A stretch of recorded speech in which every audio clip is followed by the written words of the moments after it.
আজকের এই ভিডিওটিতে জীবনের কিছু মহামূল্যবান কথা বলতে চলেছি। আশা করছি ধৈর্য ধরে ভিডিওটি সম্পূর্ণ দেখবেন। সৎসঙ্গ আর সৎচিন্তা, এই দুটি জিনিস মানুষকে উন্নত করে।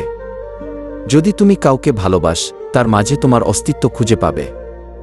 যদি তুমি কারো প্রেমে পড়ো, তার মাঝে তোমার প্রতিচ্ছবি দেখতে পাবে। আর যদি তুমি কারো মায়ে পড়ো, তবে সারা জীবনের জন্য তার মায়ের জালে আটকা পড়ে রবে। জীবনে যা পেয়েছ তা হজম করতে শেখো, কারণ খাবার হজম না হলে রোগ বাড়ে, পয়সা হজম না হলে শৌখিনতা বাড়ে, কথা হজম না হলে কথা বা তর্ক বাড়ে, প্রশংসা হজম না হলে অহংকার বাড়ে, নিন্দা হজম না হলে শত্রুতা বাড়ে, গোপনীয়তা না হজম হলে সংকট বাড়ে, সুখ হজম না হলে পাপ বাড়ে, দুঃখ হজম না হলে হতাশা বাড়ে। চাইলেই সব অনুভূতি প্রকাশ করা যায় না, চাইলেই সব পরিণতি মনের মতো হয় না। হেসে ছবি আর কেঁদে ঘুম খুব ভালো হয়। সব ঠিক হয়ে যাবে এটা ভেবে অপেক্ষা করে থাকলে তুমি অপেক্ষাই করতে থাকবে। তাই সাহস করো, ওঠো, অপেক্ষা না করে সব কিছু নিজেই ঠিক করো। ভেবেচিন্তে রাগ করো, কারণ বর্তমানে রাগ ভাঙানোর আর ভুল করে ক্ষমা চাওয়ার রেওয়াজ প্রায় শেষ হয়ে গেছে। ছোট ছোট কথা মনে নেওয়ার কারণে বড় বড় সম্পর্ক ভেঙে যায়। যে শুধু নিজের ভালো চায় সে কুজন, যে আপনজনদের ভালো চায় সে সুজন, আর যে সবার ভালো চায় তিনি মহাজন।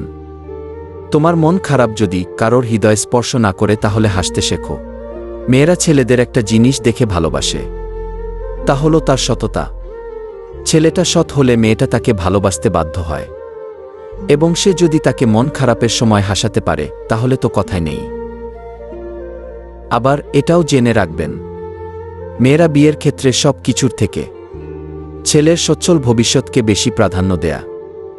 টাকা আপনাকে সুখ কিনে দেয় না, কিন্তু অর্থের অভাব অবশ্যই আপনাকে দুঃখ কিনে দেয়। টাকা থাকলে গোটা পৃথিবী সাক্ষাৎ নিতে চায়, আর টাকা না থাকলে আপনজনরা ও পরিচয় দিতে লজ্জা পায়। অশিক্ষিত লোকের লোভ কম, শিক্ষিত লোকের লোভ বেশি, এটা পরীক্ষিত। স্বামীর কাছে নির্যাতিত হওয়া একজন স্ত্রী বুঝে টাকা নয় একজন ভালো স্বামীর মূল্য কত। এখন তো এমন হয়ে গেছে, গরিব স্বামীর স্ত্রী স্বামীর কাছে টাকা চায়, আর ধনী স্বামীর স্ত্রী স্বামীর কাছে শুধু ভালোবাসা চায়। নারী যদি মা হয় শ্রদ্ধা করো, যদি স্ত্রী হয় মর্যাদা দাও, যদি বোন হয় স্নেহ করো, যদি কন্যা হয় তবে গর্ব করো, যদি কেউ না হয় সম্মান করো।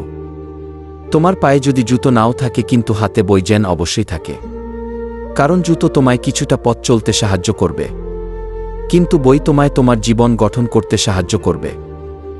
বেঈমান আর স্বার্থপর লোক কখনো নিজের ভালো ছাড়া অন্যের অনুভূতি বোঝে না। একটা অহংকারী মানুষ নিজের ভুল তখনই বুঝতে পারে যখন ভুলের কারণে তার জীবন থেকে অনেক কিছু হারিয়ে যায়।